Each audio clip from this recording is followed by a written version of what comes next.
Bihamdi, assalamualaikum warahmatullahi wabarakatuh.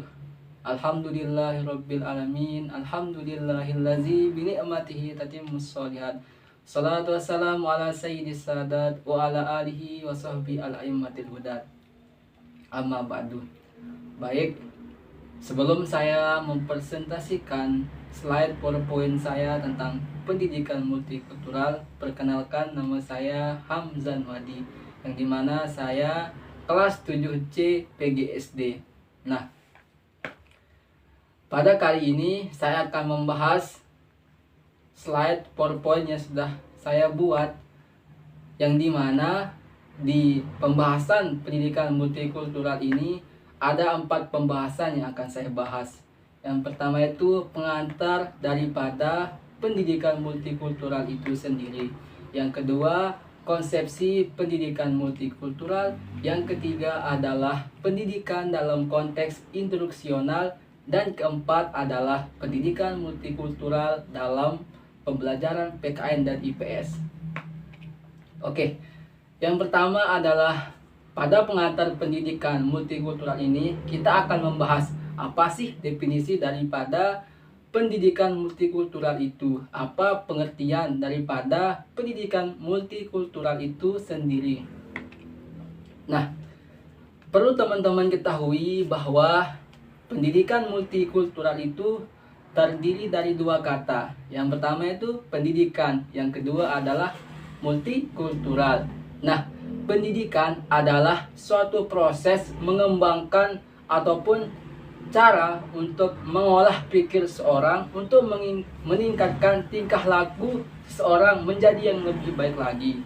Nah, kata yang kedua adalah multikultural, yang dimana multi itu bisa kita sebut sebagai atau bisa kita artikan sebagai banyak atau keberagaman, dan kultur itu biasa kita artikan sebagai kebudayaan. Nah, jadi pendidikan multikultural itu adalah suatu pendidikan yang berkaitan dengan keberagaman kebudayaan.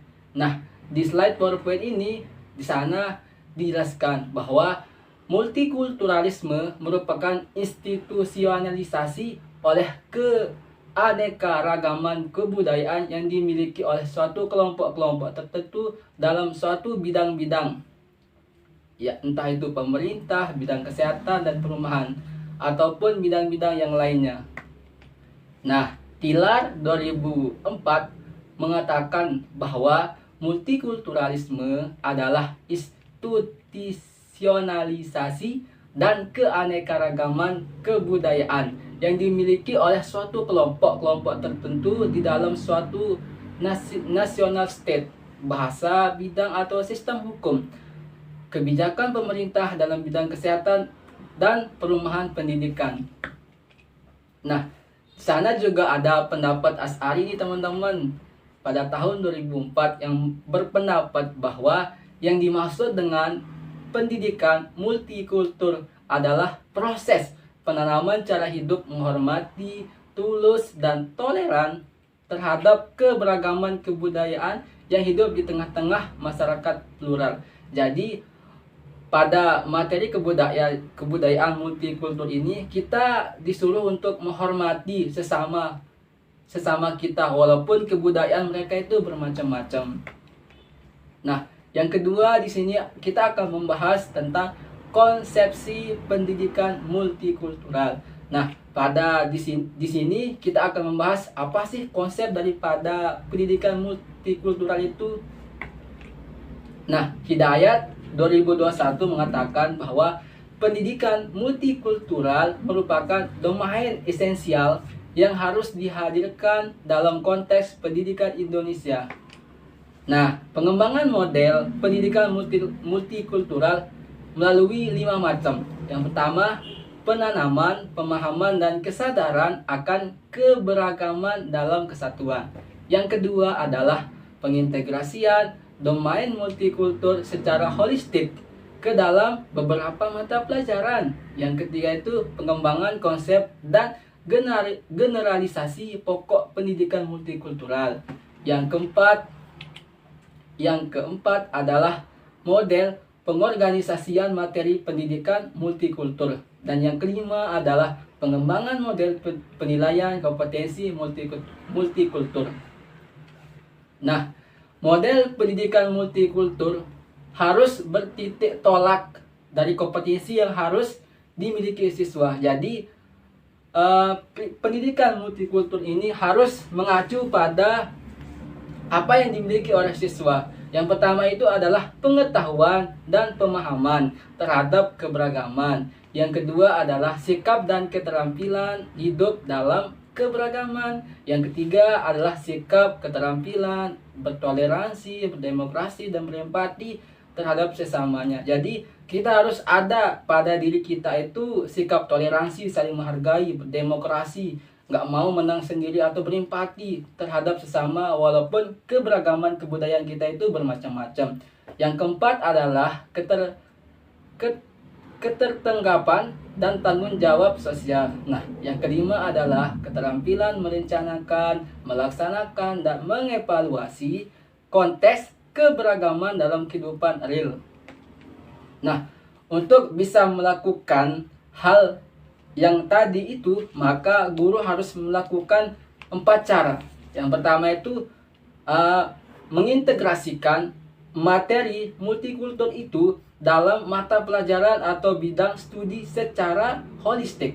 Nah, yang kedua itu memilih dan mengembangkan model penilaian multikultur yang visible bagi siswa. Nah, yang ketiga selanjutnya adalah mengembangkan model penilaian multikultur yang sesuai dengan tuntunan kurikulum formal. Nah, yang terakhir adalah melaksanakan tindak lanjut dari pendidikan multikultur yang telah dilaksanakan bagi ketuntasan pencapaian hasil belajar siswa. Nah, Banks pada tahun 1995 berpendapat bahwa terdapat 5 model pendidikan multikultural yang berkembang di Indonesia. Nah, yang pertama itu adalah mengajar kelompok siswa yang memiliki budaya. Yang kedua, hubungan antara manusia. Yang ketiga adalah single group study namanya. Yang keempat adalah pendidikan multikultur melalui reformasi pendidikan. Yang terakhir adalah yang bersifat rekonstruksi sosial. Nah, Tillard dan Oliver berpendapat bahwa ada 6 konsep umum pengembangan multikultur. Yang pertama itu adalah right to culture dan identitas budaya lokal. Yang kedua adalah kebudayaan Indonesia yang holistik. Dan yang ketiga, konsep pendidikan multikultural normatif. Dan yang keempat, pendidikan multikultural itu suatu rekonstruksi sosial. Nah, yang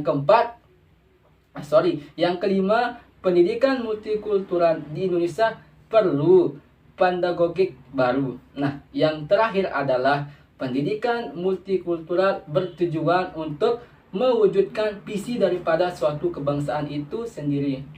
Nah, selanjutnya materi yang ketiga adalah pendidikan multikultural dalam konteks instruksional.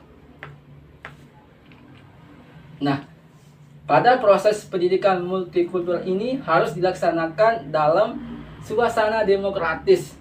Nggak boleh menang sendiri. Tidak ada paksaan dan pemberian kesempatan yang luas kepada siswa untuk berpikir kritis dan leluasa mengakses informasi yang dibutuhkan. Jadi di sini caranya itu demokratis. Siswa tanpa ada perbedaan kebudayaan harus diberikan cara berpikir dan cara mengakses informasi itu harus sama.